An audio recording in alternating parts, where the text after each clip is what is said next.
ये कहानी शुरू होती है हमारी ही दुनिया में, जहाँ आज बहुत तेज बारिश हो रही है और इसके बाद नदी के पुल पर हम एक आदमी और औरत को देखते हैं और ये दोनों आते हैं नदी किनारे। और ये आदमी है हमारा मेन कैरेक्टर डाजाई और ये लड़की उसकी स्टूडेंट है और ये दोनों ही नदी में कूदकर अपनी जान देने के लिए आए हैं। इसके बाद ये दोनों अपने हाथों में एक धागा बांध लेते हैं ताकि नदी के तेज बहाव में एक दूसरे से बिछड़े ना। और अब वो आदमी कहता है, सच्चान अब हम दोनों हमेशा एक साथ रहेंगे। लेकिन तभी अचानक इनके सामने एक ट्रक आकर इन दोनों को ही उड़ा देता है। लेकिन इसके बाद हम डाजाई को एक अलग ही जगह पर देखते हैं। डाजाई अपने आसपास की चीजें देख बोलता है, ये है वो दुनिया जिसमें हम मरने के बाद जाते हैं। लेकिन तभी एक आवाज डाजाई से कहती है, नहीं, ये मौत के बाद वाली दुनिया नहीं है। डाजाई पूछता है, कौन हो तुम? वो लड़की बताती है, दूसरी दुनिया से जिन लोगों को इस दुनिया में भेजा जाता है, मैं उन्हें रास्ता दिखाती हूँ। मेरा नाम एनेट है और ये दुनिया तुम्हारी दुनिया से बहुत अलग है। और तभी डाजाई के सामने से एक ड्रैगन गुजरता है। इस दुनिया का नाम ज़ाउबरबर्ग है और ये अंधकार से घिरी हुई है, इसीलिए तुम्हें इस दुनिया में बुलाया गया है ताकि तुम एक हीरो बनकर इस दुनिया में एक नई रोशनी लाओ। ये बात सुन डाजाई पूछता है, तो ये एक दूसरी दुनिया है जिसमें मैं मरने के बाद आया हूँ। गॉडेस कहती है, हाँ, लेकिन तुम्हें इस दुनिया में एक मकसद के लिए बुलाया गया है। लेकिन इससे पहले कि गॉडेस कुछ और कहती, वो देखती है कि डाजाई ने काफी सारी नींद की गोलियां खा ली हैं, जिससे अब वो मरने ही वाला होता है। लेकिन तभी गॉडेस उसे हील कर देती है और कहती है, तुम ये क्या कर रहे थे? तुम इस दुनिया में आए हो एक हीरो बनने के लिए ताकि इस दुनिया को बचा सको। जिस पर डाजाई कहता है, मैं सिर्फ मरना चाहता हूँ। गॉडेस पूछती है, तुम्हें इस दुनिया के लिए चुना गया है, आखिर तुम मरना क्यों चाहते हो? हाँ, किसने कहा था कि मुझे चुनो? याद करो, तुम्हें एक ट्रक ने टक्कर मारी थी। वो ट्रक कोई मामूली ट्रक नहीं था, बल्कि एक ऐसा ट्रक था जो उस दुनिया में लोगों को चुनता है इस दुनिया में भेजने के लिए। जो लोग अपनी जिंदगी से बिल्कुल भी खुश नहीं होते, वो ट्रक उन्हें टक्कर मारकर इस दुनिया में भेज देता है ताकि वो एक नई शुरुआत कर सकें। अगर उस ट्रक ने तुम्हें टक्कर मारी थी तो इसका मतलब तुम अपनी जिंदगी से बिल्कुल भी खुश नहीं थे। लेकिन इस दुनिया में आकर तुम्हें एक नया मौका मिला है, यहाँ तुम एक नई जिंदगी की शुरुआत कर सकते हो। लेकिन तभी डाजाई एनेट के पास आकर कहता है, मेरी जिंदगी के होने वाले सबसे हसीन लम्हे को उस ट्रक ने बर्बाद कर दिया। आखिर तुम ये तय करने वाली कौन होती हो कि कोई अपनी जिंदगी से खुश था या नहीं? ये बात सुन एनेट सोचती है, ये अपनी जिंदगी से इतना दुखी था कि इसने सुसाइड करने की कोशिश की, लेकिन फिर भी ये ऐसी बातें कर रहा है। शायद अपने स्टेट्स देखने के बाद ये अपना इरादा बदल ले, क्योंकि उस दुनिया से इस दुनिया में आने वाले हर एक इंसान के पास सुपर ह्यूमन पावर्स होती ही हैं। लेकिन डाजाई बहुत कमजोर होता है और एनेटे के उसे हील करने के बाद भी डाजाई इस वक्त पॉइजन्ड है और गॉडेस को ये समझ नहीं आता कि आखिर ये इतना कमजोर कैसे है। इसीलिए वो चेक करती है कि कहीं डाजाई में कोई स्पेशल स्किल तो नहीं है। लेकिन उसके पास कोई स्किल नहीं होती और उसके सारे स्टैट्स भी सिर्फ 1 होते हैं। मैंने आज से पहले इतना कमजोर दूसरी दुनिया वाला नहीं देखा। लेकिन इसके बाद डाजाई खांसते हुए वहाँ से जाने लगता है। लेकिन तभी गॉडेस उसे रोकती है, शायद से तुमने बिल्कुल सही कहा है, तुम इस दुनिया में एक गलती से लाए गए हो और इस दुनिया में रहना तुम्हारे लिए खतरनाक है। ये बात सुन डाजाई कहता है, अब की ना तुमने मेरी पसंद वाली बात, मैं चाहे जिस भी दुनिया में रहूं, मैं हमेशा एक नाकाम आदमी ही रहूंगा। एनेट कहती है कि इस वक्त तुम्हें यहीं रहना चाहिए, क्योंकि जैसी तुम्हारी हालत है तुम बाहर ज्यादा देर तक जिंदा नहीं रहोगे, कोई ना कोई मॉन्स्टर तुम्हें मार देगा। जिस पर डाजाई वहाँ से जाते हुए कहता है, मैं बस मरना चाहता हूँ। और अब डाजाई को देख एनेट कहती है, ये आदमी कितना अलग है। मेरा काम शुरुआत से ही दूसरी दुनिया से आने वाले लोगों को ये बताना रहा है कि वो इस दुनिया में क्यों आए हैं। और शुरू में मुझे इस काम से बहुत खुशी मिलती थी, लेकिन धीरे धीरे मुझे मेरी ये जिंदगी कांटों की तरह चुभने लगी और मैं बस किसी बेजान सी गुड़िया की तरह दूसरी दुनिया से आने वाले लोगों को उनका रास्ता बताने लगी। लेकिन अब ऐसा नहीं है। और इसके बाद वो जाते हुए डाजाई को रोकते हुए कहती है, कम से कम अपने लिए कोई प्रोफेशन ही चुनते जाओ। ये बात सुन डाजाई कहता है, प्रोफेशन? मैं एक पैदाइशी लेखक हूँ और यही मेरा काम है। अलविदा खूबसूरत लड़की। और ऐसे ही डाजाई वहाँ से चला जाता है। लेकिन उसके जाने के बाद एनेट कहती है, मैं समझ गई, मैं अब तक इसी आदमी के आने का इंतजार कर रही थी। एनेटे को डाजाई से प्यार हो गया है। उस जगह से बाहर आने के बाद डाजाई अपने जाने के लिए रास्ता देखने लगता है, वही नींद की गोलियां खाते हुए। और ऐसा करने से उसे एक आवाज कहती है, आपको 5 एक्सपीरियंस पॉइंट्स मिले हैं। जो सुन डाजाई कहता है, आखिर मेरे दिमाग में एक कैसी आवाज आ रही है। और डाजाई यहाँ लेवल 2 पर आ जाता है। और तभी अचानक डाजाई को किसी के चिल्लाने की आवाज आती है। वो देखता है कि एक बहुत ही बड़ा ट्री मॉन्स्टर एक कैट गर्ल को पकड़े हुए हैं। और वो लड़की डाजाई से कहती है, क्या तुम मेरी मदद कर सकते हो प्लीज, वरना मैं मारी जाऊंगी। लेकिन डाजाई उस लड़की को बस घूरे जा रहा था। आज मैं कुछ ज्यादा ही अजीब सी दिखने वाली खूबसूरत लड़कियों से मिल रहा हूँ। वो लड़की कहती है, मुझे घूरना बंद करो और मेरी मदद करो। ये बात सुन डाजाई उस लड़की को पकड़ने की कोशिश करता है और कहता है, माफ करना, मैं तुम तक पहुंच नहीं सकता। और अगले ही पल में वो ट्री मॉन्स्टर डाजाई को भी पकड़ लेता है, जिससे उसे सांस लेने में दिक्कत होने लगती है। अब तुम्हें चिंता करने की कोई जरूरत नहीं है, क्योंकि अब हम दोनों ही मरने वाले हैं। और इसके बाद हमें पता चलता है कि ये ट्री मॉन्स्टर दूसरे लोगों की लाइफ फोर्स को सोख लेता है, जिससे वो लोग मर जाते हैं। और अब वो मॉन्स्टर डाजाई और इस लड़की की लाइफ फोर्स को सोखने लगता है। और अपने मरने की खबर से डाजाई तो खुश होता है और वो सुकून से मर रहा था। डाजाई को देख वो लड़की कहती है, हे इतनी जल्दी हार मत मानो। हे क्या तुम इतनी जल्दी मर गए? लेकिन अगले ही पल में हम देखते हैं कि वो ट्री मॉन्स्टर अचानक ही फट जाता है, जिससे ये दोनों उसकी जकड़ से छूट जाते हैं। और वो ट्री मॉन्स्टर वहीं पर खत्म हो जाता है। और इस लड़की को यहाँ कुछ समझ नहीं आता कि आखिर ये कैसे हुआ। और तभी एक आवाज डाजाई से कहती है कि आपके जहर से आपने एक ट्री मॉन्स्टर को हरा दिया है। और ये बात सुन ये लड़की सोचती है, क्या इस आदमी ने अपनी लाइफ फोर्स की जगह उस ट्री मॉन्स्टर को जहर एब्सॉर्ब करा दिया? क्या यह आदमी पहले से पॉइजन था? और अब वो डाजाई से कहती है, तुम कमजोर होने का नाटक कर रहे थे, है ना? तुम कितने ज्यादा स्ट्रॉन्ग हो। लेकिन डाजाई ये कहते हुए सिगरेट पीने लगता है कि हमेशा ऐसा ही होता है, खुद को मारने की कोशिशें करते हुए भी मैं हर बार बच जाता हूँ। ये बात सुन वो कैट गर्ल कहती है, आखिर तुम इतने उदास क्यों हो? तुमने मेरी जान बचाई है, कैसा रहेगा तुम मेरे साथ मेरे घर चलो। और इसके बाद वो डाजाई की ओर अपना हाथ बढ़ाकर उससे उसका नाम पूछती है। लोग मुझे टीचर कहकर बुलाते हैं। लेकिन तभी डाजाई की नजर अपने हाथ के धागे पर पड़ती है और उसे अपने प्यार की याद आती है। क्या तुम भी इस दुनिया में आई हो सच्चन?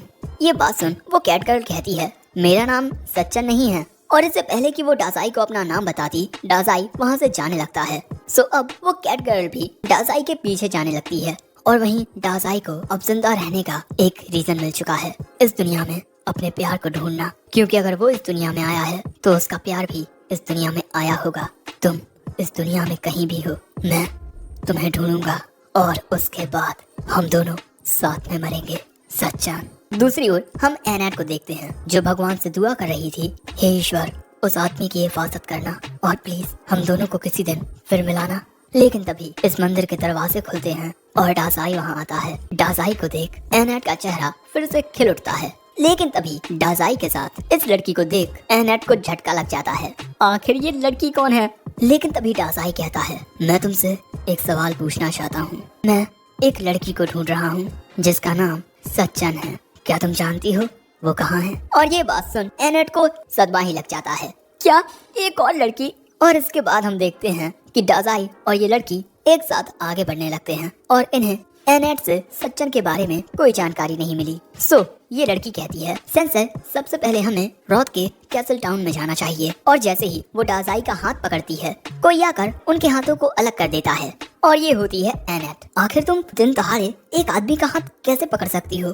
वो कैट गर्ल कहती है, तुम यहाँ क्यों आई हो? लेकिन तभी वो एनेट को देख कहती है, तुम सेंसेई से प्यार करने लगी हो, है ना? एनेट कहती है, ऐसा कुछ भी नहीं है, वो तो मेरा कर्तव्य बनता है कि इस दूसरी दुनिया से आए कमजोर आदमी की मैं हिफाजत करूं। अच्छा तो सेंसेई दूसरी दुनिया से आए हैं, इसीलिए वो इतने ताकतवर हैं। एनेट कहती है, वो जरा भी ताकतवर नहीं है, इसीलिए तो मुझे उसकी हिफाजत करनी पड़ रही है। जिस पर कैट गर्ल कहती है, सेंसेई ने एक ट्री मॉन्स्टर से मेरी जान बचाई है। और ये बात सुन एनेट को सदमा लगता है, क्या उसने तुम्हारी जान बचाई है? तुम उसके इतने करीब आ गई। दूसरी ओर डाजाई को एक कॉफिन मिलती है जो कि काफी आरामदायक थी। मैं इस दुनिया में आने के बाद काफी थक चुका हूँ, इसीलिए अब मैं सोने वाला हूँ। जब हम टाउन में पहुँच जाएं तो मुझे जगा देना। गुड नाइट एनेट, तामा। हे तुम तामा किसे कह रहे हो? मेरा नाम। लेकिन उसके नाम बोलने से पहले ही डाजाई कब्र बंद कर देता है और यहाँ एनेट कहती है उसने मेरा नाम सही से लिया। और इसके बाद हम देखते हैं कि एनेट डाजाई वाली कॉफिन को खींचकर ले जाने लगती है, लेकिन तभी वो रस्सी टूट जाती है। और आखिर में खूबसूरत शाम के वक्त एक महल में हमें एक लड़की देखने को मिलती है जिसकी आंखों में उदासी थी। और यहीं ये एपिसोड एंड हो जाता है। एपिसोड 2 की शुरुआत में हम देखते हैं कि तामा और एनेट डाजाई वाली कॉफिन को खींचकर ले जा रही थी, लेकिन वो कॉफिन बहुत ज्यादा भारी होती है, जिस वजह से तामा चिल्लाकर कहती है, हे सेंसेई, क्या आप चलकर नहीं आ सकते? लेकिन तामा को कोई रिस्पॉन्स नहीं मिलता, जिस वजह से उसे लगता है कि कहीं सेंसेई चल तो नहीं बसे। एनेट बताती है कि नहीं, वो बिल्कुल ठीक है, वो बस थोड़ा आराम कर रहा है। वैसे हम जल्द ही कैसल तक पहुंच जाएंगे तामा। जिस पर वो कहती है कि मेरा नाम तामा नहीं है। वहीं दूसरी ओर डाजाई अपने प्यार को याद करते हुए कहता है, मैं कसम खाता हूँ मैं तुम्हें ढूंढूंगा सच्चन। लेकिन इसके अगले सीन में डाजाई की कॉफिन खुलती है, क्योंकि ये सभी कैसल टाउन ऑफ रॉथ में पहुंच चुके हैं। और ये सब देख डाजाई कहता है, हाँ, दूसरी दुनिया ये इतनी बुरी भी नहीं है। तभी एनेट कहती है, सबसे पहले हमें किंग से मिलने के लिए जाना चाहिए। अगले सीन में हमें कैसल रॉथ दिखाया जाता है, जहां हम किंग ऑफ रॉथ, थॉमस और उनकी बेटी प्रिंसेस चार्लोट को देखते हैं। और वो इन तीनों से कहते हैं, तुम तीनों अपनी यात्रा से थक गए होगे, आज रात यहीं आराम कर लो। ये बात सुन तामा और एनेट कहती हैं, महाराज आप कितने दिलदार हैं। लेकिन महाराज कहते हैं, तुम तीनों रुक तो सकते हो, लेकिन बदले में तुम तीनों को मुझे अपने सफर के किस्सों को सुनाना होगा। डाजाई कहता है, क्या आप जानना चाहेंगे कि कॉफिन के अंदर सोना कैसा लगता है? ये बात सुन किंग घबरा जाते हैं। इसी वजह से तभी एनेट कहती है, महाराज प्रिंसेस चार्लोट कितनी खूबसूरत है ना? वो कहते हैं, हाँ हाँ, और जल्दी इसकी शादी होने वाली है, शायद मुझे उस बारे में तुम तीनों से सलाह लेनी चाहिए। और तभी महाराज वहाँ कुछ लोगों को बुलवाते हैं, जिसके बाद महाराज उन्हें इंट्रोड्यूस करते हैं। ये है वॉन्डरिंग मिन्स्ट्रेल ओटो और ये वॉरियर गोमेज। डार्क लॉर्ड की बुराई की वजह से हमारे राज्य में मॉन्स्टर्स के हमले बढ़ते जा रहे हैं और अब मैं काफी बूढ़ा हो गया हूँ, इसीलिए मैंने ये तय किया है कि इन दोनों में से एक चार्लोट का पति और अगला राजा बनेगा। लेकिन चार्लोट ने अब तक इन दोनों में से किसी को नहीं चुना, इसीलिए मैं तुम तीनों से पूछता हूँ, इन दोनों में से चार्लोट के लिए सूटेबल हस्बैंड कौन रहेगा? डाजाई कहता है, मुझे नहीं पता, यह आपकी बेटी की जिंदगी का सवाल है। मुझे नहीं लगता इस बारे में आपको हमसे पूछना चाहिए, जिनसे आप बस आज ही मिले हैं। आपकी ऐसी हरकतें देख मुझे नहीं लगता कि आप राजा बनने के लायक हैं। और ये कहने के बाद डाजाई वहाँ से जाने लगता है और डाजाई की बात का राजा को सदमा लगता है, जिस वजह से तामा और एनेट राजा से माफी मांगने लगती हैं।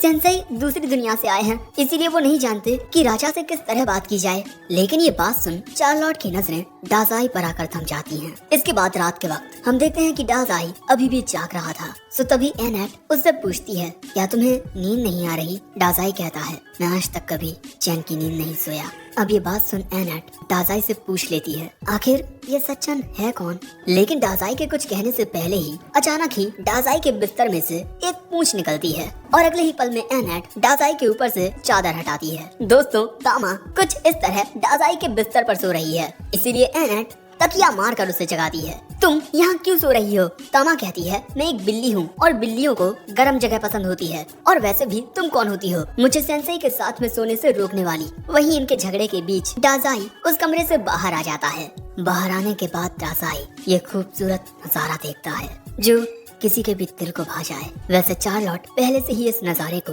देख रही थी। सो तभी डाजाई उसके पास आता है और ये दोनों साथ में इस खूबसूरत नजारे का लुत्फ उठाने लगते हैं। लेकिन तभी डाजाई कहता है, ये नजारा देख मुझे मरने का मन कर रहा है। ये बात सुन चार्लोट कहती है, क्या आप इतने ज्यादा परेशान हो कि आप मरना चाहते हो? वो कहता है, मुझसे ज्यादा परेशान तो तुम लग रही हो। अब ये बात सुन चार्लोट कहती है, मुझे समझ नहीं आ रहा कि मैं उन दोनों में से किसे चुनूं। गोमेज को हमारे राज्य में आए ज्यादा वक्त नहीं हुआ, लेकिन फिर भी वो सबसे ज्यादा डिपेंडेबल सोल्जर बन चुके हैं और वो बहुत अच्छे से हमारे राज्य की हिफाजत भी कर पाएंगे, और शायद इसी वजह से मुझे उन्हें चुनना चाहिए। लेकिन ऑटो मेरे बचपन का दोस्त है, मैं जब भी उदास होती थी वो मेरे पास आकर मुझे उसके लिखे गाने सुनाया करता। मुझे समझ नहीं आ रहा कि मैं क्या करूं।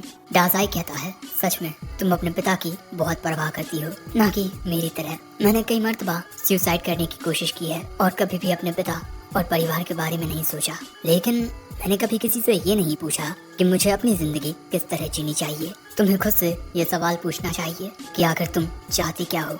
और ये कहने के बाद डाजाई वहाँ से चला जाता है। अगले दिन ये तीनों फिर से महाराज के सामने आते हैं। महाराज बताते हैं कि आखिरकार चार्लोट ने अपने जीवन साथी को चुन लिया है। एनेट को लगता है कि चार्लोट ने गोमेज को चुना है और तामा को लगता है कि उसने ऑटो को चुना है। तभी महाराज चार्लोट को उस आदमी के सामने जाकर खड़े होने को कहते हैं जिसको उसने चुना है। और अब उस आदमी की ओर जाते हुए चार्लोट कहती है, मैंने इस बारे में बहुत सोचा और आखिरकार मैंने फैसला कर लिया है, मैं इस आदमी के साथ सुसाइड करूंगी।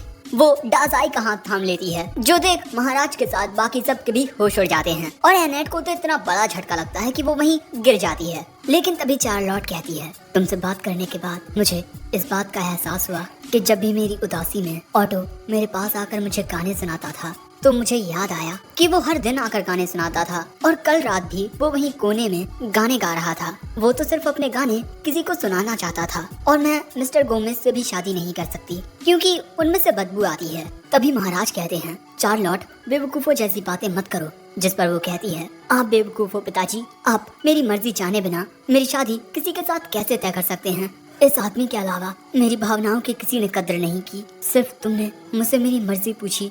ये बात सुन डाजाई कहता है, अच्छा तो तुम इस वजह से शादी ना करके मेरे साथ सुसाइड करना चाहती हो। लेकिन तभी गोमेज वहाँ कहता है, तो राजकुमारी तुम्हें मुझ में से बदबू आती है। और अगले ही पल में हम देखते हैं कि गोमेज किसी मॉन्स्टर में तब्दील होने लगता है।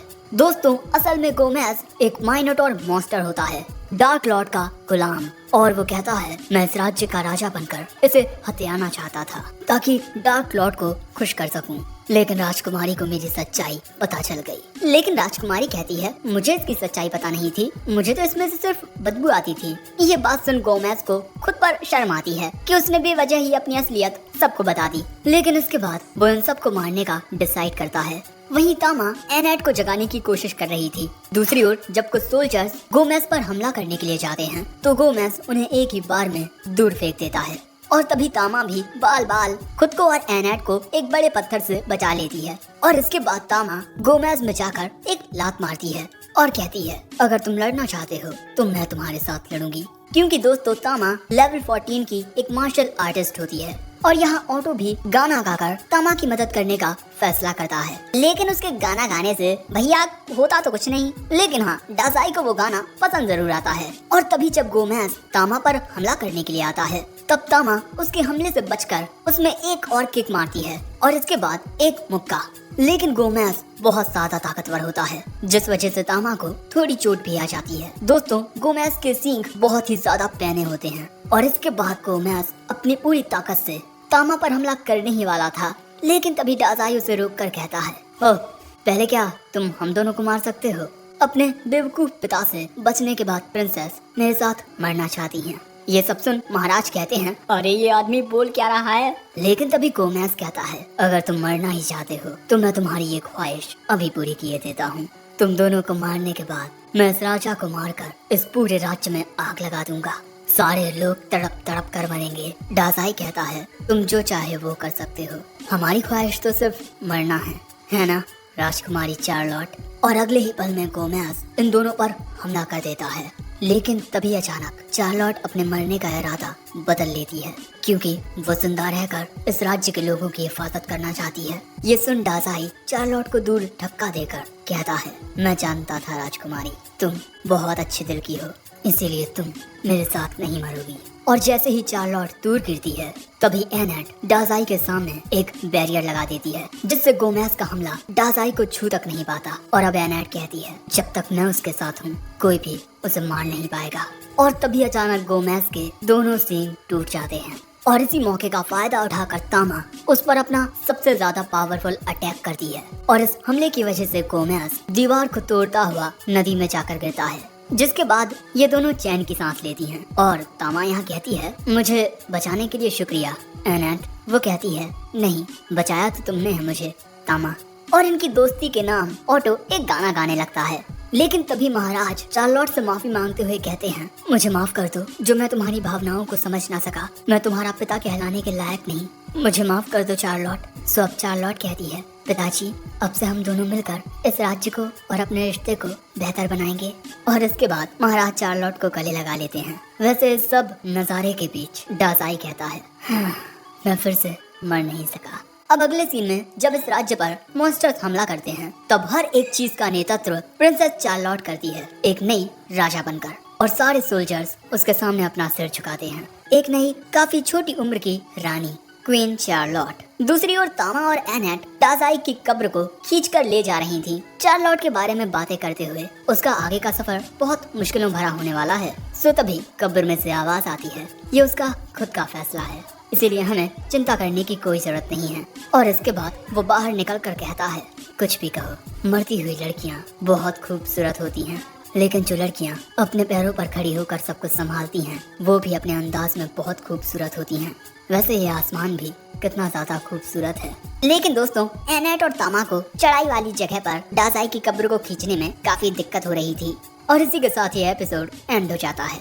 एपिसोड 3 की शुरुआत में हम एनेट और तामा को देखते हैं जो काफी देर से डाजाई की कब्र लेकर आगे बढ़ रही थी और इसीलिए वो थोड़ा आराम करने के लिए रुक जाती हैं। और इसके बाद एनेट डाजाई को खाने के लिए ब्रेड देती है, लेकिन डाजाई कहता है, क्या तुम्हारे पास बॉइल्ड टोफू नहीं है? अब एनेट को पता नहीं होता कि आखिर ये क्या होता है, इसीलिए वो इस नाम को अपनी किताब में लिख लेती है ताकि अगले टाउन में वो डाजाई के लिए इस खाने को खरीद ले। वैसे इसके बाद हमें पता चलता है कि ये तीनों तामा के होम टाउन ग्रुन की ओर जा रहे हैं, लेकिन वहाँ जाने से पहले एनेट ज़ुइडेन टेम्पल जाने की बात कहती है। तामा कहती है, ठीक है, लेकिन वहाँ क्यों? सो एनेट बताती है कि दूसरी दुनिया से लोग इस दुनिया में 4 मंदिरों में आते हैं और इसके बाद वो डीमन लॉर्ड को हराने के लिए निकल जाते हैं। लेकिन डाजाई डीमन लॉर्ड को हराना नहीं चाहता बल्कि सच्चन को ढूंढना चाहता है, इसीलिए इन्हें उन 4 मंदिरों से काफी ज्यादा इंफॉर्मेशन मिल सकती है। लेकिन तामा इस बात से परेशान हो जाती है कि ये चारों टेम्पल दुनिया के कोने में हैं, यानी कि चारों टेम्पल में जाने के लिए इन्हें पूरी दुनिया घूमनी होगी। और वैसे एनेट नहीं चाहती कि डाजाई डार्क लॉर्ड से लड़े क्योंकि इससे उसकी जान को खतरा हो सकता है। ये बात सुन तामा कहती है, एनेट तुम सेंसाई से कुछ ज्यादा ही प्यार करती हो, है ना? वो कहती है, नहीं, मैं तो बस उसकी मदद करना चाहती हूँ क्योंकि उसने मुझ में एक नई जान डाली है। लेकिन बेचारी एनेट का इस बात से दिल टूट जाता है कि अगर ये सच्चन डाजाई की लवर निकली तो। यहाँ तामा कहती है, अपने होम टाउन पहुँचने तक मैं भी तुम्हारे सफर में तुम्हारा साथ दूंगी। लेकिन इस बात से एनेट को कोई फर्क नहीं पड़ता क्योंकि वो तो डाजाई के साथ अकेले रहना चाहती है। लेकिन तामा पूछती है कि तुमने टेम्पल के अपने काम को छोड़ दिया है तो क्या तुम्हें ज़ुइडेन टेम्पल में घुसने दिया जाएगा? वो बताती है, ज़ुइडेन टेम्पल की हेड प्रीस्ट उसकी काफी अच्छी दोस्त है और इसके अलावा उसने अपने फैमिलियर के जरिए अपने रेजिग्नेशन लेटर को डिलीवर कर दिया है। और इसके बाद हमें एनेट का फैमिलियर देखने को मिलता है, एक चमगादड़ जो डाजाई का खून पी रहा था। इसके बाद एनेट अपने फैमिलियर से पूछती है, तुमने मेरे रेजिग्नेशन लेटर को डिलीवर कर दिया है ना? लेकिन तभी वो अपने मुंह में से एनेट का रेजिग्नेशन लेटर निकालता है, जिस वजह से एनेट अपने फैमिलियर को गुस्से में फेंक देती है। लेकिन तभी डाजाई उस फैमिलियर से कहता है, तुम काफी वफादार हो जो अपने मास्टर तक वापस लौटे, तुम्हारा नाम मेलॉस है। डाजाई की बातें सुन वो फैमिलियर खुशी के मारे उछलने लगता है। लेकिन इसके बाद डाजाई फिर से अपनी कब्र में लेट जाता है। वहीं एनेट दुखी थी क्योंकि उसका रेजिग्नेशन लेटर हेड प्रीस्ट के पास नहीं पहुंचा। लेकिन तभी अचानक मेलॉस जोर जोर से चिल्लाने लगता है और वहां से भाग जाता है क्योंकि अगले ही पल में इनके पास एक बहुत बड़ा ड्रैगन आ जाता है। ड्रैगन को इस दुनिया का सबसे ज्यादा खतरनाक मॉन्स्टर माना जाता है। लेकिन इन दोनों को समझ नहीं आता कि आखिर एक ड्रैगन यहाँ क्या कर रहा है। और तभी अचानक इनके पीछे एक लड़की आ जाती है और इसके बाद वो इस ड्रैगन की ओर जाने लगती है और उसे सहलाने लगती है, जो देख इन दोनों को अपनी आंखों पर यकीन ही नहीं होता। दोस्तों, उस लड़की ने इस ड्रैगन को अपना पालतू बना लिया है। तभी वो लड़की कहती है, इस इलाके में बहुत सारे मॉन्स्टर्स हैं, इसीलिए जल्दी से यहाँ से चले जाओ। लेकिन तभी डाजाई कब्र से बाहर आकर कहता है, क्या खाना खाने का वक्त हो गया? सो तभी ये दोनों कहती हैं, डरना मत, ये ना दूसरी दुनिया से आया है। लेकिन जैसे ही वो लड़की ये बात सुनती है वो अपना कोट उतार कर कहती है, मैं इसे मार दूंगी। दोस्तों ये लड़की भी एक ड्रैगन होती है और ये दूसरी दुनिया से आए हुए लोगों को मारती है और इसके बाद ये लड़की अपनी पावर को रिलीज करते हुए एक स्पेल कास्ट करती है। लेकिन उसके हमले से बचने के लिए एनेट अपने बैरियर को एक्टिवेट कर लेती है, लेकिन उस लड़की का हमला इतना ज्यादा ताकतवर था कि एनेट का बैरियर टूटने लगता है, जिसके बाद वहाँ एक बहुत ही बड़ा धमाका होता है। जिसके बाद हम देखते हैं कि तामा और एनेट वहीं जमीन पर पड़े होते हैं। वहीं वो लड़की उनकी ओर आ रही थी, जिस वजह से ये दोनों दासाई को प्रोटेक्ट करने के लिए खड़ी हो जाती हैं। लेकिन तभी वो लड़की इन पर अपने ग्रेविटी मैजिक का यूज करके इन्हें दबाने लगती है और अचानक ही उस लड़की के गले में एक मार्क अपीयर होता है, जिसे देख एनेट समझ जाती है ये लड़की ही द रेथफुल डीमन लॉर्ड है। और इसके बाद ये डीमन लॉर्ड एक और हमला करने ही वाली थी कि तभी दासाई कहता है, तुम सिर्फ दूसरी दुनिया से आए हुए लोगों को मारती हो, है ना? लेकिन ये दोनों तो इसी दुनिया की हैं और तुम्हारा असली ओपोनेंट तो मैं हूँ और मैं मरने के लिए बिल्कुल तैयार हूँ। और अगले ही पल में वो डीमन लॉर्ड अपने हाथ को दासाई के आर पार कर देती है, जिसके बाद दासाई वहीं गिर जाता है। जिसके बाद डीमन लॉर्ड यहाँ से जाने लगती है और दासाई को मरा पड़ा देख एनेट और तामा भी वहीं बेहोश होकर गिर जाती हैं। लेकिन तभी दासाई खड़ा होकर कहता है, तुम्हें देखकर लगता है जैसे तुम्हारे अंदर बहुत नफरत है और नफरत की वजह से कई दफा हम दूसरों को मारने की कोशिश करते हैं। मेरे साथ भी कई दफा ऐसा हुआ है। नफरत की वजह से मैंने खुद पर से कई मर्तबा काबू खोया है और शायद तुम्हारे साथ भी इस वक्त यही हो रहा है। मैं तुम्हारी आंखों में दर्द देख सकता हूँ। क्या तुम मुझे इस दर्द की वजह बता सकती हो? ये बातें सुन डीमन लॉर्ड अपने ड्रैगन को इशारा करती है और इसके बाद उस पर बैठकर वहाँ से जाते हुए कहती है, आखिर वो आदमी है कौन? और दोस्तों डीमन लॉर्ड का नाम वॉल्डेलिया है। वहीं दासाई जमीन पर गिर जाता है, जिसके बाद हमें डोनर स्टैक रीजन में ज़ुइटेन टेम्पल दिखाया जाता है। टेम्पल का कोई दरवाजा खटखटाता है। एक लड़की उस दरवाजे को खोलती है। हम देखते हैं कि मेलोस एक चादर का रूप लेकर इन तीनों को अपने ऊपर बैठाकर यहाँ ले आया था। और जैसे ही ये लड़की एनेट को देखती है, उसके पास जाकर पूछती है, तुम ठीक तो हो ना एनेट? लेकिन एनेट कहती है, प्लीज उसकी मदद करो। जिसके बाद वो लड़की टेम्पल में मौजूद सभी प्रीस्ट को बुलाती है ताकि इन सभी के जख्मों को ठीक किया जा सके। अगले दिन हमें इस टाउन के बाजार का सीन दिखाया जाता है, जहाँ दासाई एक जहर की बोतल खरीदता है जो बहुत ज्यादा जहरीली होती है, लेकिन वो उसे खुद ही पी लेता है। और ऐसा उसने इसी वजह से किया है क्योंकि पूरी तरीके से रिकवर हो जाने की वजह से उसे थोड़ा अजीब लग रहा है। सो तामा उस पर गुस्सा करने लगती है। वहीं एनेट अपनी दोस्त के साथ बात कर रही है। हमारी मदद करने के लिए शुक्रिया आशा। वैसे क्या तुम्हें किसी दूसरी दुनिया से आई सच्चन नाम की किसी लड़की के बारे में पता है? आशा कहती है, नहीं, वो हमारे टेम्पल में नहीं आई। लेकिन तुम मुझे ये बताओ कि आखिर तुम एक दूसरी दुनिया से आए आदमी के साथ क्यों घूम रही हो? जैसे ही मैंने सुना कि तुमने अपनी जॉब छोड़ दी, मुझे इस बात से काफी अच्छा लगा क्योंकि तुम इस काम के लिए कुछ ज्यादा ही प्योर थी। लेकिन अब तुम एक दूसरी दुनिया से आए आदमी के साथ घूम रही हो। दूसरी दुनिया से आने वाले लोग अच्छे दिल के नहीं होते। भगवान से उन्हें जो ताकतें मिलती हैं वो डीमन लॉर्ड को हराने के लिए होती हैं, लेकिन वो उन ताकतों का इस्तेमाल अपने मजे के लिए करते हैं। लेकिन तभी वहाँ एक अजीब सा आदमी आकर कहता है, तुम दोनों लड़ क्यों रही हो, मुझे ये आकर बताओ जरा। उसको इग्नोर करते हुए आशा कहती है, तुम उसके साथ घूमना बंद करो, समझी एनेट? लेकिन तभी वो आदमी कहता है, मैं जितना चाहे उतना इस दुनिया के पैसे को बना सकता हूँ, जिससे तुम जो चाहे वो खरीद सकती हो।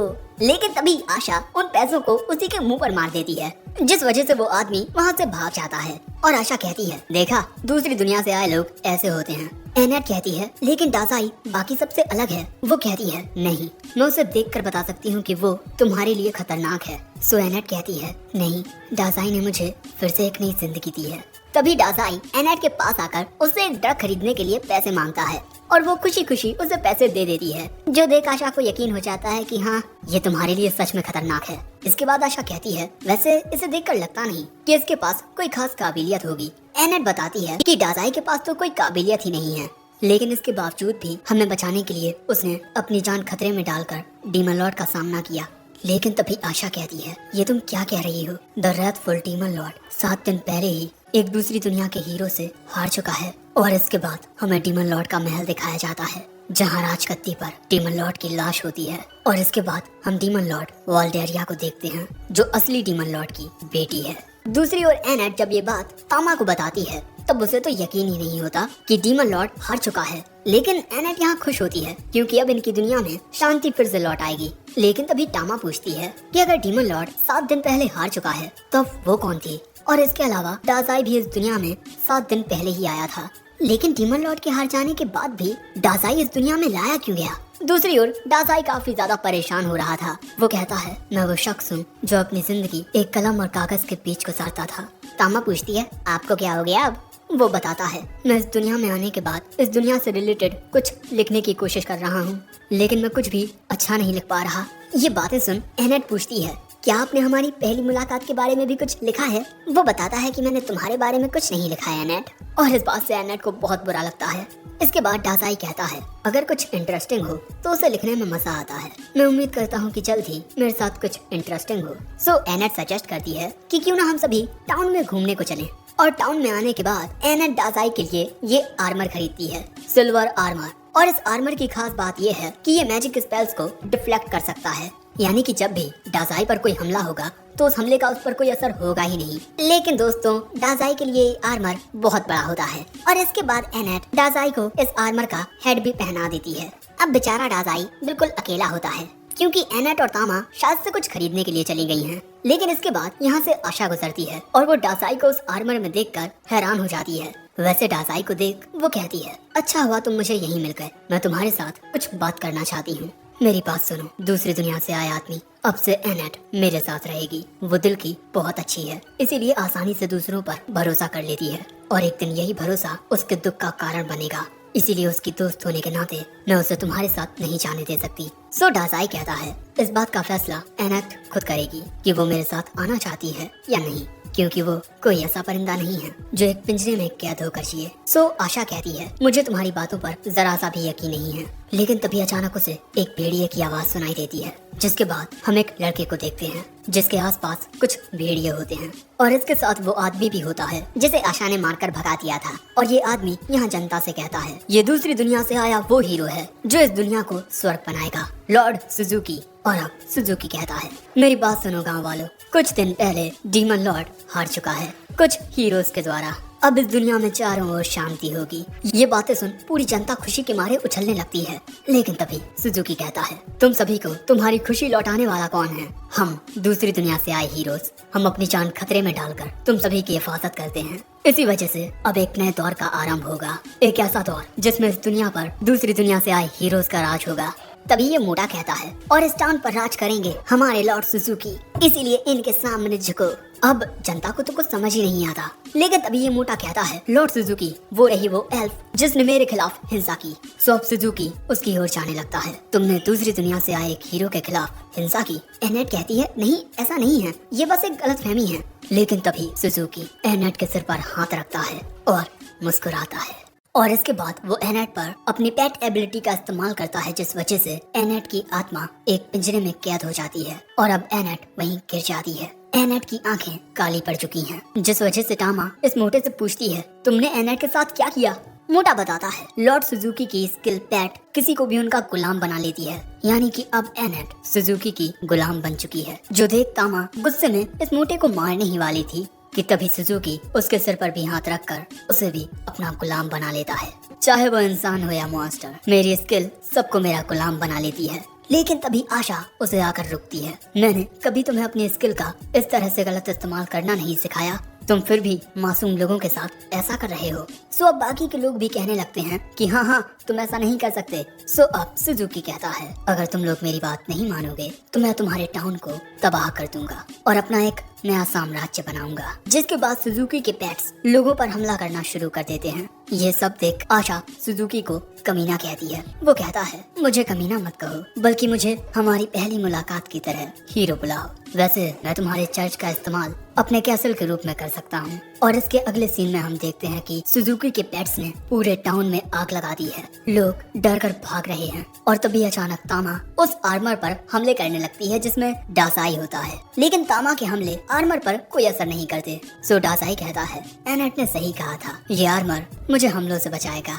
लेकिन अगले ही पल में तामा बहुत जोर से एक मुक्का मारती है, जिस वजह से वो आर्मर टूट जाता है। लेकिन तभी एक टुकड़ा तामा के सिर में लगता है, जिससे वो वहीं गिर जाती है। और इसके बाद हमारा प्यारा डासाई तामा को एक ड्रम में डाल देता है और उस पर लिख देता है, जंगली बिल्लियों से बच कर रहिए। लेकिन तभी अचानक वहाँ आशा आकर गिरती है। डासाई उसे हेलो कहता है लेकिन तभी आशा उससे कहती है, ये देखो, तुम्हारी ही तरह एक दूसरी दुनिया से आए आदमी ने ये सारी तबाही मचाई है। वो अपनी ताकत का इस्तेमाल अपनी सेल्फिश डिजायर्स को पूरा करने के लिए कर रहा है, लेकिन जब वो इस दुनिया में आया था तब वो ऐसा नहीं था। वो बहुत कमजोर और शर्मीला था।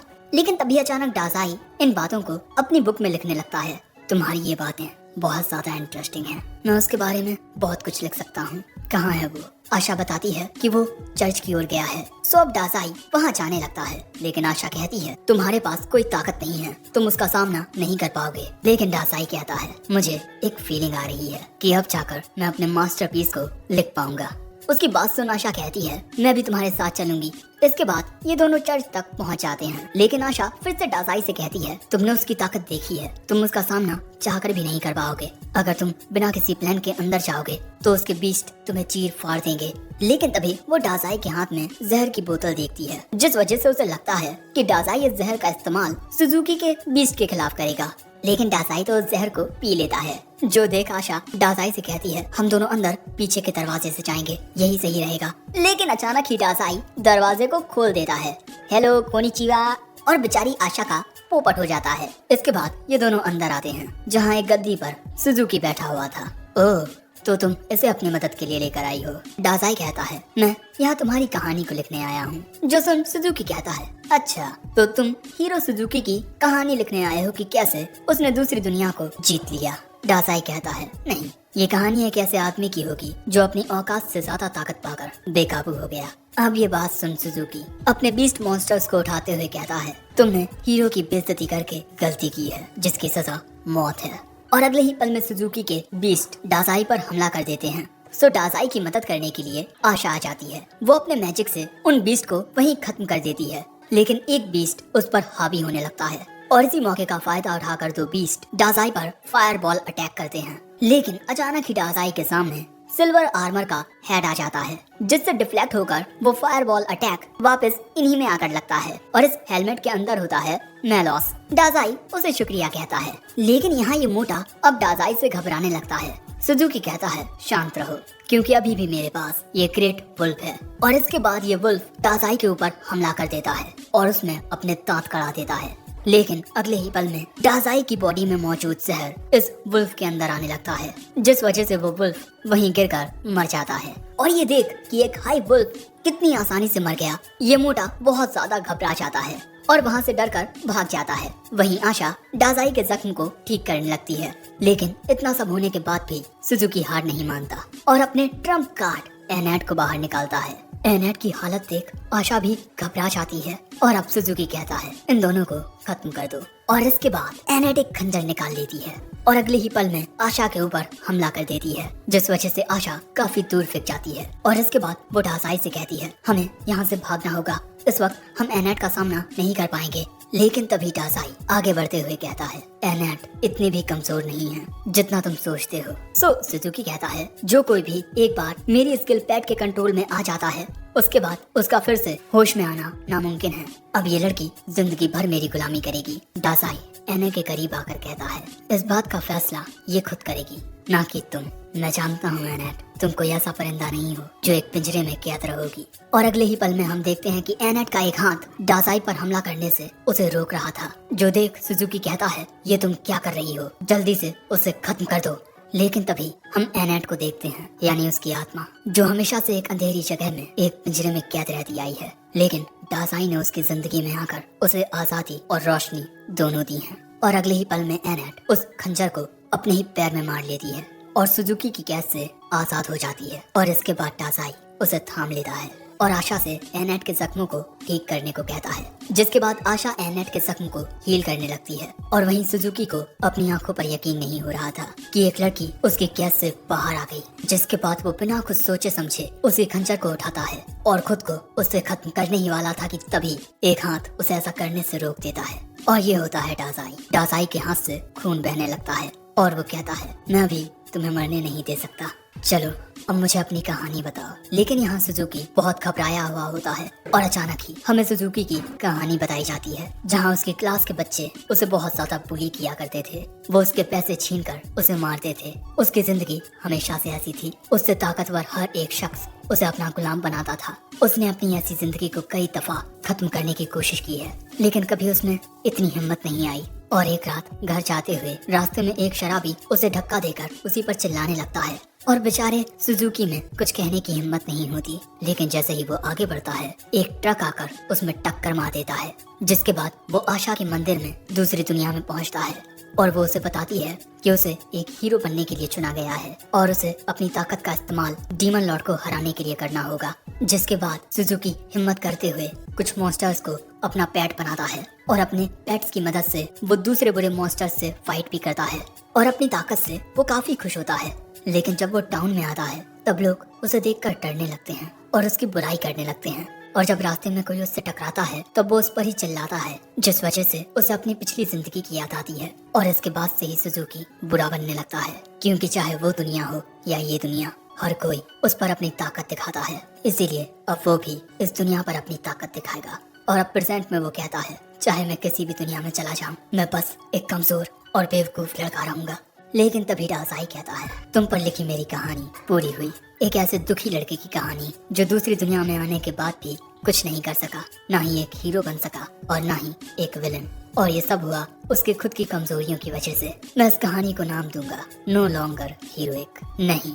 और इसके बाद वो अपने खून से लिखता है, इसका नाम होगा no longer allowed in another world. और अगले ही पल में डासाई की किताब बहुत ग्लो करने लगती है और उस किताब के पन्ने फटकर सुजुकी को घेर लेते हैं। और डासाई कहता है, शुक्रिया सुजुकी, तुम्हारी बदौलत मैं एक ऐसी कहानी लिख सका जिससे मुझे सुकून मिला। लेकिन इसे एक मास्टरपीस नहीं कहा जा सकता। और इसके बाद वो एक पेज को पकड़कर उसे फाड़ देता है और इसके बाद अगले ही पल में कुछ अजीब होता है। सुजुकी को घेरे हुए सारे पन्ने अचानक ही चलने लगते हैं और उसके नीचे एक सर्कल अपीयर होता है, जिसे देख आशा और एनेट कहती हैं कि अरे ये तो वो मैजिक सर्कल है जो तब अपीयर होता है जब दूसरी दुनिया से कोई आता है। लेकिन आखिर ये सुजुकी के नीचे क्यों अपीयर हो रहा है? और अगले ही पल में हम देखते हैं कि उस मैजिक सर्कल से बहुत तेज रोशनी निकलती है। और इसके बाद जब ये सब कुछ थमता है तब हम देखते हैं कि सुजुकी यहाँ से गायब हो चुका है। आशा को यकीन ही नहीं होता कि एक दूसरी दुनिया से आया शख्स अपनी दुनिया में वापस लौट गया। और तभी एनेट बताती है कि पहले डासाई की कोई ताकत दिखाई नहीं दे रही थी, लेकिन अब उसकी स्किल दिखाई दे रही है, स्टोरी टेलिंग, जिसे देख आशा समझ जाती है कि ये एक ऐसी यूनिक स्किल है जो सिर्फ दूसरी दुनिया से आए लोगों के खिलाफ ही अपीयर होती है। इसका मतलब डासाई को दूसरी दुनिया से इस दुनिया में दूसरी दुनिया के लोगों से लड़ने के लिए बुलाया गया है। लेकिन तभी डासाई वहाँ लेट कर कहता है, मैं फिर से एक मास्टरपीस नहीं लिख पाया। क्या मुझे कोई ऐसा मिलेगा जिसके जरिए मैं एक मास्टरपीस लिख सकूं? वहीं दूसरी ओर सुजुकी के जाने से उसके टेम्ड बीस्ट फिर से नॉर्मल हो जाते हैं और तामा भी उस डिब्बे में से बाहर निकलती है और चिल्लाते हुए कहती है, आखिर मैं इसके अंदर क्या कर रही थी? और इसके अगले सीन में हम डासाई को एक नई चमकती हुई कब्र में देखते हैं और ये कब्र उसने आशा से कहकर मंगवाई है। लेकिन इसके बाद वो एनेट से कहती है, मुझे तुमसे कुछ बात करनी है। और इसके बाद वो उससे कहती है, डासाई को इस दुनिया में एक बहुत ही जरूरी किरदार निभाने के लिए बुलाया गया है, जिससे इस दुनिया का भविष्य तय होगा। लेकिन तुम्हारे आगे का सफर बहुत ही मुश्किल भरा होने वाला है, इसीलिए मैं चाहती हूँ कि तुम उसे अच्छे से सपोर्ट करो। ये बात सुन एनेट खुश होकर कहती है, हाँ मैं करूँगी। और इसके बाद एनेट और तामा फिर से डासाई को खींचने के लिए तैयार हो जाती हैं। लेकिन तभी आशा डासाई से पूछती है, क्या सुजुकी ऐसा इसीलिए बन गया था क्योंकि इस दुनिया ने उसे इतनी ज्यादा ताकत दी थी जितनी उसके काबू के बाहर थी? क्या वो फिर से अपनी दुनिया में जाकर वो दुख भरी जिंदगी जी रहा होगा? डासाई कहता है, इस दुनिया के सुजुकी द हीरो की कहानी खत्म हो चुकी है, लेकिन उसकी अपनी दुनिया में उसकी कहानी तो अभी शुरू हुई है। अब ये उस पर निर्भर करता है कि वो अपनी कहानी को मास्टरपीस बना पाता है या नहीं। वैसे ये सुनकर आशा मुस्कुराती है और इन तीनों को अलविदा करती है। वहीं आखिर में हम सुजुकी को उसकी दुनिया में देखते हैं, जो एक आदमी के पास आया था काम मांगने के लिए। वो आदमी पूछता है, क्या मैं जान सकता हूँ कि तुमने स्कूल क्यों छोड़ दिया? लेकिन तभी अचानक सुजुकी को उसने जो किया वो सब याद आता है। तो तभी वो आदमी कहता है, अगर तुम नहीं बताना चाहते हो तो मत बताओ, वैसे तुम कल से काम पर आ सकते हो। इसके बाद सुजुकी अपने घर के लिए निकल पड़ता है और रास्ते में अचानक ही बर्फ गिरने लगती है। और बस इसी के साथ ये एपिसोड एंड हो जाता है। इस एपिसोड की शुरुआत में हमें सोवरेन रिलीजियन का सीन दिखाया जाता है, जहाँ के चर्च में हम देखते हैं कि अचानक ही आशा सम्मन होती है। उसके अलावा वहाँ पर एक और पुजारी था, इसका नाम बोल्फ है। आशा उससे कहती है, तुम फिर से शराब पी रहे हो? वो ये कहते हुए शराब पीने लगता है, मैं हमेशा ही शराब पीता हूँ। तुम्हारी किस्मत बहुत अच्छी है जो तुम इंसानों के बीच रहती हो। मेरी जिंदगी तो किसी बुरे ख्वाब की तरह हो गई है जहाँ मुझे हर वक्त ड्वार्फ्स के साथ डील करनी पड़ती है। लेकिन तभी वहाँ एक और पुजारी जो कि एक गॉब्लिन होता है आकर कहता है, आपको किसी भी नस्ल के बारे में ऐसा नहीं कहना चाहिए। पुजारी वोल्फ कहता है, अरे हाँ, मैं तो भूल ही गया था कि आप कोई एल्फ नहीं हैं, बल्कि पुजारी बनने वाले पहले गॉब्लिन हैं। जिस पर गॉब्लिन कहता है, हर एक जाति में अच्छे और बुरे लोग होते हैं, जैसे कि एल्फ्स में भी कुछ ऐसे लोग होते हैं जो अच्छे कहलाने के लायक नहीं होते। उसकी ये बात सुन वोल्फ उस पर चिल्लाना शुरू कर देता है और उनकी इस बहस से आशा का दिमाग खराब होने लगता है। लेकिन तभी यहाँ इस मंदिर के पुजारी कार्डिनल मिलर आते हैं। इसके बाद ये सभी एक साथ बैठ जाते हैं मीटिंग करने के लिए। कार्डिनल मिलर ने इन सभी को यहाँ पर बुलाया होता है, लेकिन मीटिंग के शुरू होने से पहले ही वहाँ पर एक और पुजारन आती है। लेकिन सीढ़ियाँ उतरते वक्त वो वहीं गिर जाती है। लेकिन इसके बाद वो फिर से अपनी टोपी पहनती है और बाकी सबसे अपनी ऐसी हरकत की वजह से माफी मांगती है। मिलर बताते हैं कि ये एस्टन टेम्पल की नई पुजारन है और ये लड़की एनेट की रिप्लेसमेंट है। और वो सभी को बताती है, मेरा नाम एरिया है, मुझ में अनुभव की थोड़ी कमी है, इसीलिए मुझे आप सभी के सपोर्ट की जरूरत है। और वो बताती है कि उसके वहाँ रिपोर्ट करने जैसी कोई बात नहीं है। लेकिन वो ये बताना भूल जाती है कि किंग ऑफ रॉथ की बेटी ने अब राजगद्दी संभाल ली है और इस वजह से वो मिलर से माफी भी मांगती है। इसके बाद ये गॉब्लिन बताता है, मैं एल्टॉन हूँ वियर्टन टेम्पल से और मेरे राज्य में चारों ओर सुख शांति बनी हुई है और इस वक्त हमें किसी भी परेशानी का सामना नहीं करना पड़ रहा। और इसके बाद ये बताते हैं, मैं हूँ वोल्फ ड्रीटन टेम्पल से और मेरे राज्य में पानी की थोड़ी दिक्कत है, लेकिन उसे संभालने में हमें ज्यादा दिक्कत नहीं हो रही। मिलर कहता है, मैंने सुना है कि वहाँ डॉर्फ कुछ मांग कर रहे हैं। वोल्फ कहता है, वो सब फालतू की बातें हैं क्योंकि उनमें दिमाग ही नहीं है। और इसके बाद आशा कहती है, मैं स्वीडन टेम्पल से आशा और मेरे राज्य में कुछ दिन पहले एक दूसरी दुनिया से आया आदमी चारों ओर तबाही मचा रहा था और इस वक्त हम उस टाउन को फिर से बना रहे हैं जहां उसने तबाही मचाई थी। अब ये बात सुन मिलर कहते हैं, आज मैंने दूसरी दुनिया से आए लोगों के बारे में ही चर्चा करने के लिए ये मीटिंग रखी है। जैसा कि मैं तुम सभी को बता चुका हूँ कि कुछ दिन पहले दूसरी दुनिया से आए लोगों के एक ग्रुप ने डीमन लॉर्ड को खत्म कर दिया है और इसीलिए पॉप ने डिसाइड किया है कि दूसरी दुनिया से जुड़े वो समनिक सर्कल जो दूसरी दुनिया से इस दुनिया में लोगों को लाते हैं उन्हें अभी सील कर दिया जाएगा। ये सुन वोल्फ कहता है, अब हमें उन दूसरी दुनिया से आए लोगों को संभालने की कोई जरूरत नहीं होगी। लेकिन मिलर इन सबको बताते हैं कि जिन 7 दूसरी दुनिया से आए लोगों ने डीमन लॉर्ड को हराया था, अब उन्हीं ने डीमन लॉर्ड की गद्दी को हथिया लिया है और उन्होंने पॉप को एक मैसेज के जरिए बताया है कि अब से पूरी दुनिया पर उनका राज होगा। ये सुन आशा पूछती है, तो पॉप का क्या कहना था? मिलर बताते हैं कि इस वक्त वो बहुत ज्यादा परेशान है क्योंकि उसे लगता था कि दूसरी दुनिया से आए लोग वो एंजल्स होते हैं जो हमारी दुनिया को बचाने के लिए आए हैं। लेकिन बेचारा वो क्या जानता था कि दूसरी दुनिया से आए लोग दगाबाज निकलेंगे और इसीलिए अब ये कहने में कोई बुराई नहीं कि अब हमारा सामना दूसरी दुनिया से आए लोगों के खिलाफ होने वाला है। जिन 7 लोगों ने इस दुनिया को बचाया था अब वही इस दुनिया को तबाह करना चाहते हैं और अब दूसरी दुनिया से आए लोगों ने तबाही मचाना भी शुरू कर दिया है। और डीमन लॉर्ड की बेटी वोल्डेल्डिया जो डीमन लॉर्ड के कैसल से भाग निकली थी, हम उसे भी अनदेखा नहीं कर सकते। लेडीज एंड जेंटलमैन, अब हमारी इस दुनिया में एक नए दौर की शुरुआत होने जा रही है और इस नए दौर में हमें अपनी दुनिया को बचाना होगा। वोल्फ कहता है, लेकिन हम इतनी सारी दिक्कतों का सामना कैसे करेंगे क्योंकि अब दूसरी दुनिया से आए लोग इनके दुश्मन बन गए हैं और इसी बात को लेकर हर कोई परेशान होता है। लेकिन तभी आशा को डासाई की याद आती है जिसने किस तरह सुजुकी को उसकी दुनिया में वापस भेज दिया था और इसीलिए वो कहती है, उन लोगों को हराने का एक रास्ता है। मैं अपने राज्य में एक दूसरी दुनिया से आए आदमी से मिली थी और उसके पास एक ऐसी ताकत है जिससे वो दूसरी दुनिया से आए लोगों को उनकी दुनिया में वापस भेज सकता है। ये बात सुन सभी लोगों के होश उड़ जाते हैं और तभी वहाँ एक शख्स आते हुए कहता है, क्या ये सच है आशा? और उसे देखते ही सभी लोग उसके सामने झुक जाते हैं और ये आदमी आशा से कहता है, तुम मुझे उस आदमी के बारे में और बताओ। वहीं दूसरी ओर हमें डीमन लॉर्ड का कैसल दिखाया जाता है और हम यहाँ एक लड़की को देखते हैं जो आसमान की ओर देखकर कोई गाना गुनगुना रही थी। सो तभी एक आदमी उससे कहता है, तुम फिर से अपने प्यार को याद कर रही हो? और इसके बाद वो आदमी शराब के प्यालों में शराब को डालते हुए कहता है, हमारे साथी अलग अलग राज्यों की ओर निकल चुके हैं और हम यहीं रहकर ये देखेंगे कि अब इस दुनिया के साथ क्या होता है।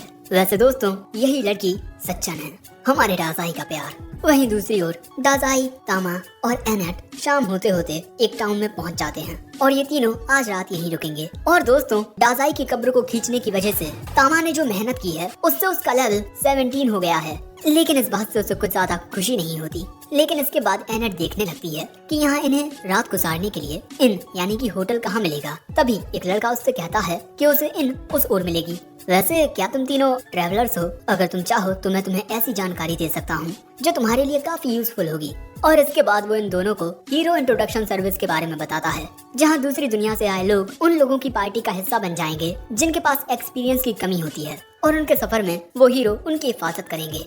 लेकिन दूसरी दुनिया के हीरो ये शब्द सुनकर तामा के जहन में इन दोनों का ख्याल आता है। वो लड़का कहता है, जो सोचना है जल्दी सोचो, मैं तुम्हारी मुलाकात एक दूसरी दुनिया से आए शख्स से करवा सकता हूँ, बस 40,000 रुपए लगेंगे। और इतने पैसे देने के लिए एनेट बहुत ही आसानी से तैयार हो जाती है। सो तामा उससे कहती है कि क्या तुम्हारा दिमाग खराब हो गया है? जिस पर एनेट कहती है, डाजाई की सुरक्षा के लिए इतना तो करना ही पड़ेगा। लेकिन तभी वो लड़का कहता है, इस आदमी की मौत के बाद भी तुम दोनों इसकी डेड बॉडी की हिफाजत करना चाहती हो, आप बहुत महान हो। लेकिन तभी डाजाई कब्र से बाहर आकर कहता है, माफ करना बच्चे, लेकिन मैं जिंदा हूँ। और बस यही सुनकर वो लड़का बहुत डर जाता है। डाजाई कहता है, मैंने कहा ना मैं जिंदा हूँ। और तभी तामा उसे बताती है कि ये आदमी भी एक हीरो है। लेकिन वो लड़का कहता है कि हीरोज इतने डरावने नहीं लगते। और इसके बाद वो जल्दी से एनेट से पैसे लेकर वहाँ से जाते हुए कहता है, मेरा नाम नीर है, मैं जल्दी तुम्हारे पास एक असली हीरो को लेकर आऊंगा। और इस बात से अब तामा तो खुश होती है कि अब इनकी पार्टी को एक हीरो ज्वाइन करेगा, और इसी वजह से अब तामा को डाजाई की कब्र नहीं खींचनी पड़ेगी। लेकिन काफी रात हो जाने के बाद भी नीर वापस नहीं आता, और इनके अंदर ये तीनों अभी भी उसके आने का इंतजार कर रहे थे। इनकी मालकिन पूछती है, तुम लोग कमरा बुक करने वाले हो या नहीं? एनेट कहती है, हम किसी के आने का इंतजार कर रहे हैं। लेकिन डाजाई कहता है, वो लड़का अब वापस नहीं आने वाला। ये बात सुन इनकी मालकिन कहती है, कहीं तुमने नीर नाम के किसी लड़के को पैसे तो नहीं दिए? वो बताती है कि वो लड़का ऐसे ही लोगों को उल्लू बनाकर उनके पैसे ले लेता है। बेचारी एनेट लुट गई, बर्बाद हो गई। वो औरत कहती है कि उसने आपको बेवकूफ बना दिया है, बेचारी एनेट। और इसी वजह से तामा एनेट को गहरी सांसें लेने को कहती है। लेकिन यहाँ डाजाई पूछता है कि आखिर ये नीर है कौन? वो बताती है, वो एक अनाथ लड़का है और वो दूसरों को बेवकूफ बनाकर उनके पैसे लेकर अपनी जिंदगी गुजारता है, और ऐसा कोई नहीं है जो उसको सही राह दिखा सके। कभी कभी तो मुझे उस पर बहुत दया आती है। अक्सर वो जिन हीरोज की बात करता है वो इस दुनिया में एग्जिस्ट ही नहीं करते, क्योंकि अगर हीरोज होते तब वो उसे बचाते। आखिर कब तक वो बच्चा ऐसी जिंदगी जीता रहेगा? और वहीं दोस्तों, हम नीर को देखते हैं जिसके पास एक तलवार होती है, और शायद से वो उसकी बहुत अजीज थी। लेकिन तभी अचानक कोई आकर नीर को पकड़ लेता है, और इसके बाद हम कुछ आदमियों को देखते हैं जिन्होंने नीर को अगवा कर लिया था और उसके सारे पैसे भी उससे छीन लिए थे। यहाँ नीर उनसे पूछता है, आखिर तुम लोग मेरे साथ क्या करने वाले हो? एक आदमी कहता है, आखिर हम तुम्हारे साथ क्या करेंगे, खुद सोचो। सुनीर कहता है, मेरे दूसरी दुनिया के दोस्त मुझे कुछ नहीं होने देंगे। उसकी बातें सुन ये तीनों हंसते हुए कहते हैं, हम ही दूसरी दुनिया से आए हीरोज हैं। और अब उन्हें ऐसे देख नीर हक्का पक्का रह जाता है। यहाँ एक लड़के के पास एक बहुत ही ज्यादा खतरनाक हथियार होता है जो एक ड्रैगन के स्किल्स को भी भेद कर रख सकता है। और इसके बाद ये मोटा नीर को पकड़ के कहता है, ये बच्चा एक चोर है, तो इसे क्या सजा दी जाए? चलो तुम्हें मौत की सजा देते हैं ताकि तुम दूसरी दुनिया में किसी हीरो से मिल सको। और वो आदमी नीर को अपने हथियार से मारने ही वाला था कि तभी डाजाई वहाँ आकर उसके हाथ की दिशा को तरफ मोड़ देता है, जिस वजह से उसका वो हमला इस मोटे के पैर में आकर लगता है। और इसके बाद डाजाई उनसे कहता है, तुम जैसे लोगों को हीरोज नहीं कहा जा सकता और तुम्हें बच्चों से झूठ नहीं कहना चाहिए। डाजाई को देख ये आदमी उसे एनालाइज करने की कोशिश करता है और वो अपने बॉस को बताता है कि ये भी एक दूसरी दुनिया का है, लेकिन ये तो बहुत ही ज्यादा कमजोर है और साथ ही पॉइजन भी। ये बात सुन इनका बॉस कहता है, अरे इसने तो हमें डरा ही दिया था और हमें डराने की सजा इसे मौत मिलती है। लेकिन उसके ये अल्फाज सुनते ही डाजाई कहता है, क्या कहा तुमने? और बस इसके अगले ही पल में डाजाई की एचपी जो कि पहले 1 थी अब वो बहुत तेजी से इंक्रीज करने लगती है। और ऐसा इसी वजह से है क्योंकि इस वक्त डाजाई कुछ ज्यादा ही एक्साइटेड हो गया है। और यहाँ डाजाई कहता है, तुम मुझ पर अपने उस तीर से वार करना चाहते हो, है ना? तो लो बिल्कुल इस दिल पर निशाना लगाना। और डाजाई को यहाँ देख इन दोनों की फट रही थी और इसीलिए ये दोनों अपने साथी को लेकर यहाँ से भाग जाते हैं।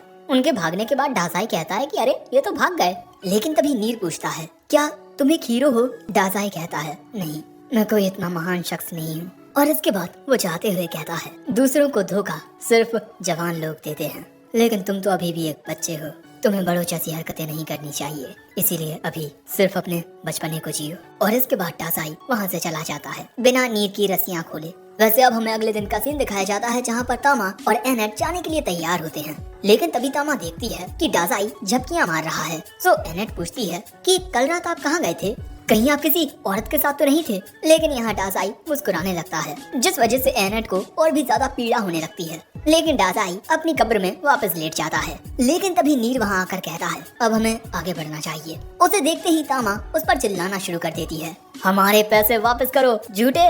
वो कहता है मैंने झूठ नहीं कहा था, मैंने कहा था कि मैं तुम्हारे पास एक हीरो को लेकर आऊंगा। दोस्तों, नीर भी इनके सफर पर जाने के लिए आ चुका है, इनका एक नया साथी बनकर। अब इसके बाद पूरी नींद लेने के बाद हम देखते हैं कि टासाई चमक उठा है। लेकिन यहाँ टासाई कहता है मैं मरना चाहता हूँ। नीर पूछता है कि क्यों, आपको कहीं दर्द हो रहा है। टासाई कहता है मेरी ये जिंदगी ही एक दर्द है। अब ये बात सुन नीर इस बारे में तामा और एनेट से कहता है, लेकिन इस बात पर वो ज्यादा रिएक्ट ही नहीं करती। और यहाँ तामा नीर से कहती है अब तुम भी हमारी टीम का एक हिस्सा हो, तो लो अब इस कॉफिन को खिसकाओ। जिसके बाद नीर उस कॉफिन को खिसकाना शुरू कर देता है और तभी इनके सामने इनकी डेस्टिनी आ जाती है, तामा का होमलैंड द सिटी ऑफ ग्रून। और यहाँ आकर तामा तो बहुत खुश हो जाती है, लेकिन सिटी गेट के पास कुछ गार्ड्स होते हैं। सो तामा कहती है कि चिंता करने की कोई जरूरत नहीं है, मैं सब संभाल लूंगी। वो क्या है ना कि मैं यहाँ काफी फेमस हूँ। लेकिन अगले ही पल में हम देखते हैं कि इन्हें काफी सारे सैनिक घेर लेते हैं और कहते हैं हिलना मत, तुम सभी को अरेस्ट कर लिया गया है। और भाई यहाँ किसी को कुछ समझ ही नहीं आता कि आखिर ये क्यों हुआ।